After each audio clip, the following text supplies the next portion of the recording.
देखिए, आज 12वीं क्लास अनिवार्य हिंदी जो मैं पाठ संत कवि यानी संतवाणी लेसन चल रहा था। संतवाणी लेसन में 3 कवि थे, कबीरदास, तुलसीदास और राजयारा सोहटा।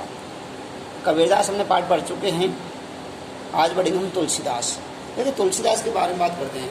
तो तुलसीदास का जो जन्म हुआ है वो 1532 में हुआ है। तुलसीदास का जन्म सन 1532 में हुआ है और मृत्यु की बात करते हैं तो 1603 में। ठीक है। देखिए, तुलसीदास उत्तर प्रदेश के बांदा जिले के राजापुर गांव में जन्मे थे। तुलसीदास का जन्म हुआ उत्तर प्रदेश के राजापुर गांव बांदा जिले में हुआ था। ठीक है। देखिए, और इनके गुरु का नाम था गुरु नरहरियानंद था। ठीक है, गुरु नरहरियानंद इनके गुरु का नाम था। अर्थात तुलसीदास की जो माता थी, ठीक है, वो बचपन में ही मर गई। वो बचपन में मर जाने के बाद में, ठीक है, उसका जो पालन पोषण किया गुरु नरहरिदास ने किया। तुलसीदास का पालन पोषण गुरु नरहरिदास ने किया था। उसके बाद में गुरु नरहरियानंद ही अर्थात नरहरिदास या नरहरियानंद ही इसके शिष्य बने, गुरु बने। और दूसरे गुरु थे इनके शेष सनातन भी इसके गुरु रहे हैं, उनसे शिक्षा प्राप्त की। ठीक है। देखिए, उत्तर प्रदेश के बांदा जिले के राजापुर गांव में जन्मे तुलसीदास का बचपन अत्यंत ही कठिनाई में बीता। कष्टों के दौर में गुजरकर उन्होंने गुरु नरहरियानंद व शेष सनातन से शिक्षा प्राप्त की। वे अपनी पत्नी रत्नावली से अति स्नेह का अर्थ होता है प्रेम रखते थे। लेकिन एक दिन रत्नावली द्वारा उत्प्रेरित किए जाने पर उनके हृदय में राम प्रेम जागृत हो गया। राम प्रेम अर्थात भगवान की भक्ति के लिए प्रेम जागृत हो गया। तुलसीदास ने अवधी तथा ब्रज भाषा में कई ग्रंथ की रचना की, जैसे रामचरितमानस उनकी कीर्ति का आधार ग्रंथ है। अन्य प्रसिद्ध ग्रंथों में विनय पत्रिका, कवितावली, दोहावली, गीतावली, कृष्ण गीतावली, बरवे रामायण तथा रामलला नेचू ये इनकी प्रमुख ग्रंथ हैं। तुलसी काव्य में समन्वय की भावना, समन्वय का अर्थ होता है मेलजोल। समन्वय का अर्थ क्या होता है? मेलजोल। समन्वय की भावना सर्वोपरि है, यानी सबसे ऊपर है। सर्वोपरि का अर्थ होता है सबसे ऊपर है। इन्होंने अपनी रचनाओं के माध्यम से आदर्श समाज की जो कल्पना प्रस्तुत की, अर्थात आदर्श कहते हैं कि अच्छा समाज। आदर्श का मतलब होता है अच्छा। आदर्श समाज की जो कल्पना प्रस्तुत की वह कभी अप्रासंगिक नहीं हो सकती, अर्थात कभी उसको भी मिटाया नहीं जा सकता। अप्रासंगिक मतलब कभी उसको मिटाया नहीं जा सकता। तुलसी का काव्य भारतीय समाज का आदर्श पथ प्रदर्शक है। अर्थात भारतीय जो समाज है इनके आदर्श के अनुसार चलता है, तो क्या हो रहा है? उनका आदर्श पथ प्रदर्शक रहा है। आदर्श में अच्छा पथ प्रदर्शक, अच्छा रास्ता दिखाने वाला, अच्छे रास्ते का दर्शन कराने वाला। पुस्तक में संग्रहित तुलसी के दोहे मानवता की सीख देते हैं। अर्थात तुलसीदास के जो ये दोहे हैं इनसे मानवता को क्या मिलती है? सीख मिलती है। काम क्रोधाग्नि दुर्गुणों से दूर रहना चाहिए। मानव जीवन की सार्थकता परमार्थ में है। मनुष्य अच्छे संगति से अच्छा और बुरी संगति से बुरा बन जाता है। देखिए, हम जैसी संगति ग्रहण करते हैं वैसे ही हम उसी रूप में ढल जाते हैं। अच्छी संगति में बैठते हैं तो अच्छे लोग बनेंगे, बुरी संगति में बैठेंगे तो बुरे लोग बन जाते हैं। सबसे हिल मिल कर चलना, अर्थात इसमें नाव और नाव का सहयोग होता है कि वो दोनों मिलकर चलते हैं। अर्थात नाव नदी के सहयोग से आगे बढ़ती है।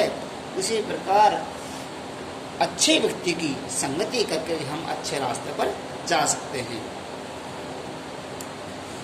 वक्त प्रतिकूल हो तो मौन रहना श्रेय कर्म अच्छा है। क्या है? श्रेय कर्म होता है अच्छा है। ठीक है। यदि हमारा वक्त प्रतिकूल विपरीत हो, यानी हमारे अच्छे दिन नहीं हैं, तो हमें मौन रहना चाहिए। और बुरे समय में धीरज, धर्म, विवेक, साहित्य, साहस, सत्य, व्रत और परमात्मा में भरोसा रखना चाहिए। देखिए, यदि हमारे बुरे दिन आते हैं तो हमें धीरज रखना चाहिए। धीरज का मतलब होता है धैर्य। क्या होता है? धैर्य। हमें धैर्य रहना चाहिए। धर्म में विश्वास रखना चाहिए। विवेक मतलब होता है ज्ञान। क्या होता है? ज्ञान। ठीक है। ज्ञान या बुद्धि अर्थात बुद्धि से काम लेना चाहिए। साहित्य का आश्रय लेना चाहिए। साहस रखना चाहिए। सत्य व्रत का पालन करना चाहिए और परमात्मा में भरोसा रखना चाहिए। कब? तब हमारे बुरे दिन आते हैं तब। अब देखिए, इसका पहला दुआ देखते हैं। तुलसीदास का पहला दुआ है, देखिए, काम क्रोध मद लोभ रत ग्रहासक्त दुख रूप ते किमी जाने नहीं रघुपति मूड परे भवकू। देखिए, काम क्रोध, काम का मतलब होता है कामना। क्रोध का मतलब होता है गुस्सा। मद मन होता है अहंकार।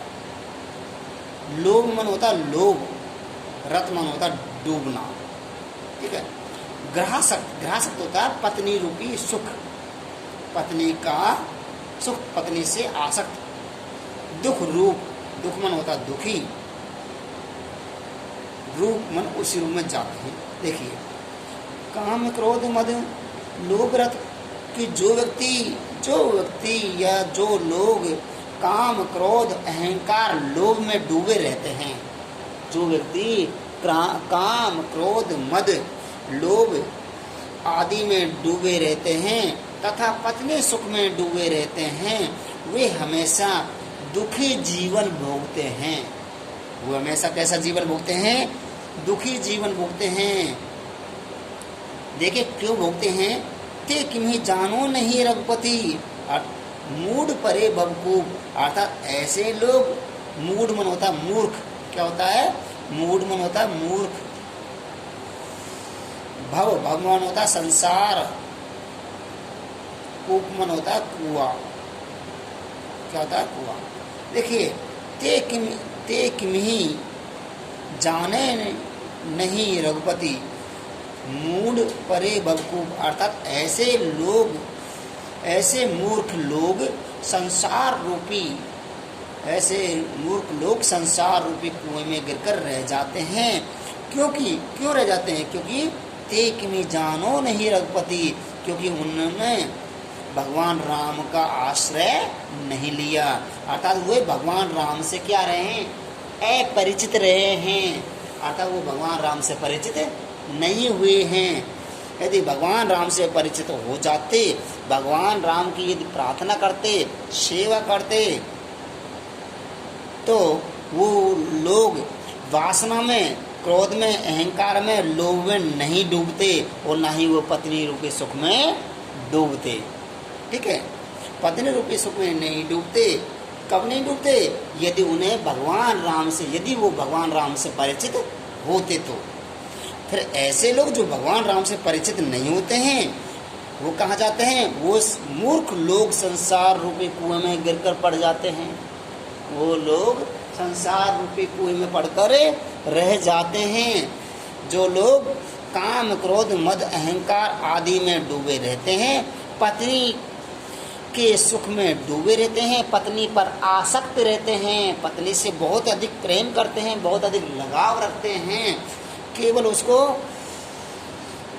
क्या है? ओनली पत्नी सुख ही दिखाई देता है, केवल लोभ ही लोभ दिखाई देता है, केवल मन में अहंकार दिखाई देता है और मन में क्रोध दिखाई देता है, केवल वासना यानी दूसरे की प्राप्त करने की इच्छा में रहते हैं, क्योंकि भगवान राम से वो अपरिचित रहते हैं, इसलिए वो संसार रूपी कुएं में इस प्रकार वो मूर्ख लोग संसार रूपी कुएं में गिर कर ही रह जाते हैं। अच्छा, एक दुआ और देखिए, कहबे कह रसना रची, सुनबे कह दिए कान। तुलसीदास क्या कहते हैं कि देखिए, भगवान श्री राम ने, ईश्वर ने हमारे लिए कहने के लिए तो जीव दी है, कहने के लिए जीव दी है, और अच्छी बातों को सुनने के लिए हमारे लिए कान दिए हैं। धरबे कह चित हित सहित, धरबे मन रखने के लिए, रखने को, कह चित हित सहित, परमार थई सुजान। अर्थात भगवान ने हमें अच्छी बातें सुनने के लिए, अच्छी बातें सीखने के लिए क्या दिया है? मन दिया है। चित्त का अर्थ होता है मन। चित्त का अर्थ क्या होता है? मन। अर्थात अच्छी बातों को ग्रहण करने के लिए, उनको सीखने के लिए, ज्ञान का भंडार रखने के लिए हमें क्या दिए हैं? हमें मन दिया है, मन दिया है। परमात्मा सुजान, अर्थात ये सब बातें किसने दी है? परमात्मा ने। परमात्मा ने हमारे लिए इन बातों को रखने के लिए क्या दिया है? मन दिया है।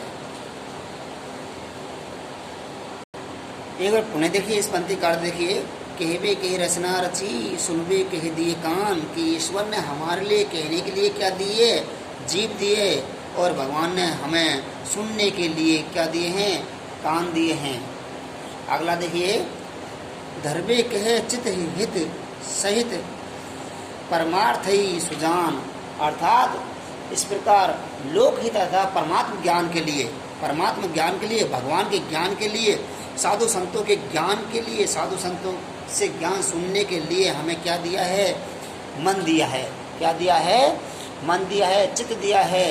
ठीक है, इसीलिए परमात्मा सुजान, इसलिए संत जन लोग, इसलिए सभी संत जन लोग परमात्मा अर्थात भगवान का क्या करते हैं? चिंतन करते हैं, मनन करते हैं, चिंतन करते हैं, मनन करते हैं, और उसी में अपना जीवन सार्थक मानते हैं। अर्थात हर मनुष्य, हर प्राणी उसी में अपना सार्थक मानता है। अर्थात ईश्वर को क्या मानता है?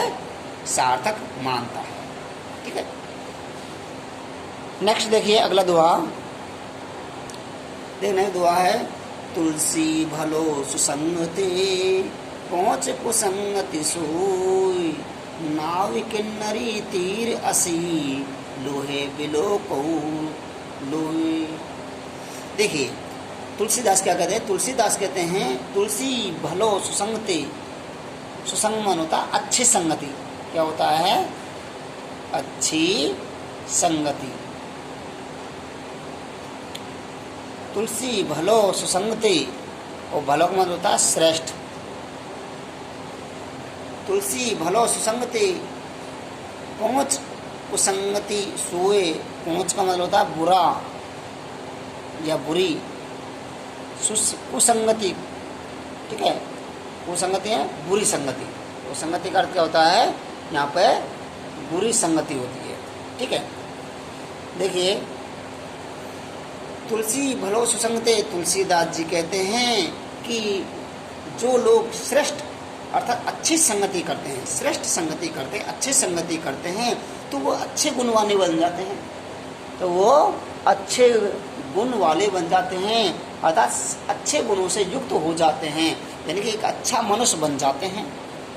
अर्थात तुलसीदास जी कहते हैं, यदि जो लोग श्रेष्ठ गुणों को ग्रहण करते हैं, अच्छी संगति ग्रहण करते हैं, तो वो अच्छे लोग बन जाते हैं, एक अच्छे मनुष्य बन जाते हैं। यदि वही लोग पहुँच को संगति सो, यदि वो लोग बुरी संगति ग्रहण करते हैं, यदि वही लोग बुरी संगति करते हैं, बुरी संगति में रहते हैं, तो बुरा व्यक्ति बन जाते हैं, अर्थात एक दुष्ट व्यक्ति बन जाते हैं। दुष्ट मन होता है बुरा। नाव, अगला उदाहरण इसमें उदाहरण दिया है, नाव किन्नरी तीर असी, कि जिस प्रकार देखिए लोहा, यदि एक लोहा नाव और किन्नरी का अर्थ होता है वीणा। क्या होता है? वीणा। यदि एक लोहा नाव और वीणा में लगाया जाता है तो उसके गुणों की सराहना की जाती है, उसके गुणों की प्रशंसा की जाती है। यदि वही लोहा विलो को सोए, यदि वही असी मन होता तलवार, तीर मन होता तीर का मन, असी मन होता तलवार। यदि वही लोहा तीर और तलवार बनाने में किया जाता है, काम में लिया जाता है, यदि वही लोहा तीर कमान अर्थात बाण और तलवार बनाने में लिया जाता है तो वो हानिकारक सिद्ध हो जाता है। अर्थात उसी लोहे की प्रशंसा नहीं होती है और वही लोहा एक बुराई का प्रतीक माना जाता है। अर्थात देखिए, लोहा एक ही है, यहाँ पे मनुष्य भी एक ही है। यानी वही मनुष्य अच्छी संगति प्राप्त करता है तो अच्छा बन जाता है, वही मनुष्य यदि बुरी संगति ग्रहण करता है तो बुरा बन जाता है। यहाँ पर लोहे का उदाहरण दिया है। यदि लोहा नाव और वीणा में काम लिया जाता है तो उसके गुणों की प्रशंसा की जाती है, उसके गुणों की सराहना की जाती है। यदि उसी लोहे को उपयोग तीर कमान और तलवार बनाने में किया जाता है तो उसकी प्रशंसा नहीं की जाती है, वो एक हानिकारक माना जाता है। अर्थात वो प्रशंसा करने योग्य नहीं माना जाता है, अर्थात उसकी बुराई की जाती है। इस प्रकार हमने आज, ठीक है, ये 3 दोहे पढ़े हैं। ठीक है, नेक्स्ट 3, 4, 5, 6, ठीक है, इनको हम कल पढ़ेंगे। ठीक है, 4, 5, 6, 7, सॉरी 3 पढ़ चुके हैं, 4 बाकी हैं, ये कल पढ़ेंगे नेक्स्ट पीरियड में। Thank you.